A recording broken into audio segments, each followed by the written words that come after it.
Welcome to Emergent Stage Readers and Writers, Tips for Helping My Child with Fluency. I am glad that you have stopped by today to learn about how you can help your child become more fluent as a beginner reader and writer. There are 6 fundamental components that promote early literacy. These are oral language, phonological awareness, alphabetic knowledge, letter-sound knowledge, concepts about print, and concepts of word and text. Oral language, concepts, and vocabulary are just like what they sound. Your child will pick up thousands of words from what they hear in the environment around them and what you as a parent introduce to them through reading. Phonological awareness is talking about the sound in speech. It refers to syllables, rhyme, and alliteration of words. The concepts of word and text is also just like it sounds. It refers to your child's ability to follow along by pointing to the words in the text when they are reading by memory. Although the 6 fundamental concepts are all equally important, today we will be focusing on concepts about print, alphabet knowledge, and letter-sound knowledge.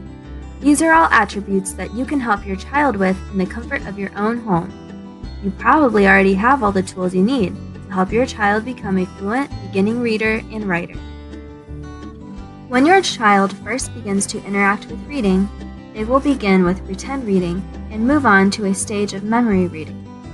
You may have already experienced one or both of these concepts already with your own child. When your child is able to retell the story to you as you flip through your picture book, then they are practicing their pretend reading. When your child is memory reading, they will recite the text on the page and even follow along with their finger pointing to the words on the page. Because of this, you may begin to think that your child is actually reading the words on the page. However, they are simply reciting from memory.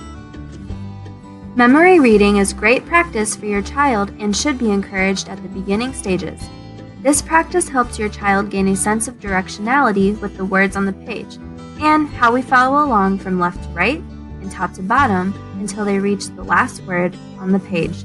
This ability to recognize direction and even follow along by pointing leads into the concept of word and text, which your child will need to understand. As your child practices reading out loud, they will begin to demonstrate elements of prosody. This means the expression used to read, such as intonation and tone of voice, which help the reader communicate ideas and emotions from the text. You can expose your child to prosody by the way you read to them. The more exposure they get, the more they will absorb. You will begin to notice that your child mimics this as they pretend read and eventually memory read. The next fundamental concept that we will talk about is alphabetic knowledge.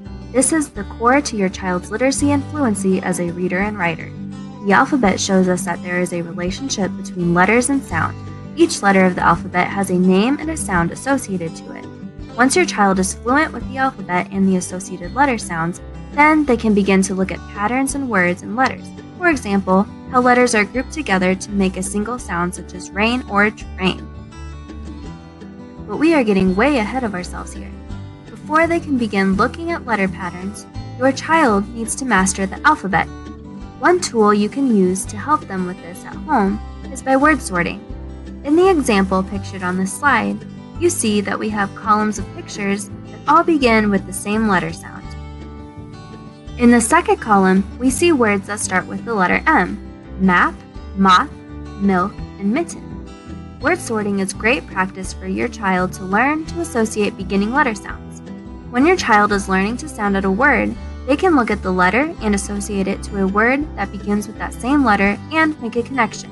This is also something that you can do with your child by pointing at images in a picture book and asking them to identify the word and the letter associated with that word.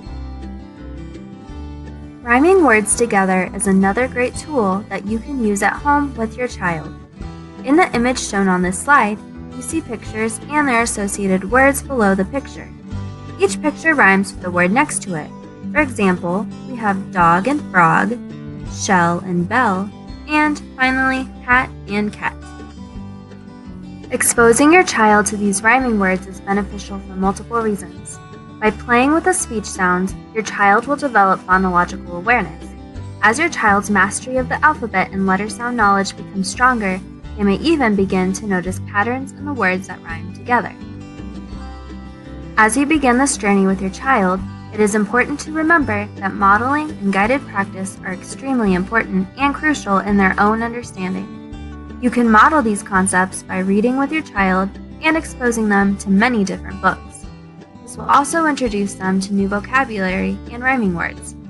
In addition, it gives you an opportunity to talk about the letters and sounds on the page. Your child can be involved with your read aloud by pointing to words and following along on the page, which in turn will strengthen their concepts about print. Through additional guided practice, you can help strengthen your child's alphabet knowledge and letter sound knowledge. You can do this by sorting pictures by sounds or asking your child to recall what letters are linked with pictures in the books you read together. I hope that you have found this video informative and helpful with tips on how you can help your child at home. Thank you for stopping by. See you next time.